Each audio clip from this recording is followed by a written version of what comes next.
اختصار کر کے کہا ہے کہ پارٹی کو آپ کی ضرورت ہے، ملک اور قوم کو آپ کی ضرورت ہے، اور اس لیے آپ مہربانی کر کے فیصلہ کریں، جس کا میں نے انہیں یہی جواب دیا ہے کہ میں اپنی فیملی اور اپنے دوستوں سے مشاورت کرنے کے بعد اس کا حتمی فیصلہ کروں گا۔ آپ کی بہت مہربانی کہ آپ نے مجھے پہلے بھی کہتے رہے ہیں اور آپ نے مجھے مدعو کیا ہے، آپ نے میرا یہ ریکویسٹ کی ہے، آپ نے مجھے شراکت کی اور شمولیت کی پی ٹی آئی میں، میرے لیے یہ بہت عزت اور احترام کی بات ہے۔ میں اس کے لیے آپ کا مشکور ہوں، شکر گزار ہوں، لیکن فیصلہ سر دست میں اپنے دوستوں سے اور اپنی فیملی سے کرنے کے بعد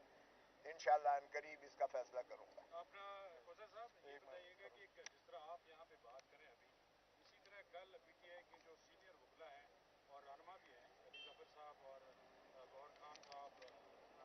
شیر افضل صاحب، انہوں نے یہاں پر کھڑے ہو کر کہا کہ ہماری تفصیلی بات ہوئی ہے عمران خان صاحب سے اور اس بات پر اتفاق ہوا ہے کہ جو قانونی کنگنے ہیں جو الیکشن کمیشن میں کیس چل رہا ہے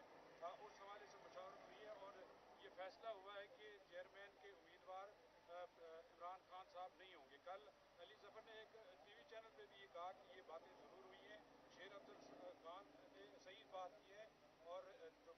پارٹی کی طرف سے جو تردید آئی وہ بھی صحیح ہے، لیکن اس پہ ابھی فیصلہ ہونا باقی ہے۔ سردار صاحب یہ ایک اور سوال لیں کہ کتنے ترجمان ہیں؟ پہلے تو یہ بتائیں کہ جو بھی اندر جیل سے ٹرائل سے نکلتا باہر وہ دعویٰ کرتا ہے میں ترجمان ہوں، یہ کلیئر کروا دیں کہ وہ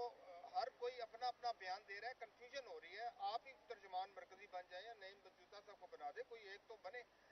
ایک تو بات یہ ہے کہ میں ترجمان کوئی نہیں ہوں، دوسری بات یہ ہے کہ میں سیدھا عمران خان سے گھنٹہ ڈیڑھ مل کر آ رہا ہوں،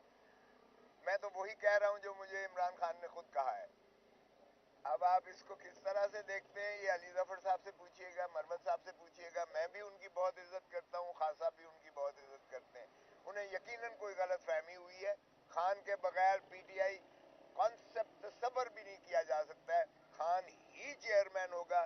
یہی میں نے اخذ کیا ہے اور یہی میں آپ کو کنوے کر رہا ہوں، باقی آپ جو مرضی تصور پارٹی کریں۔ کی طرف سے کوئی وضاحت ہی کر دیں کہ جناب یہ موصوف ہمارے ترجمان نہیں ہے، اگر یہ بات کریں تو اس کے اوپر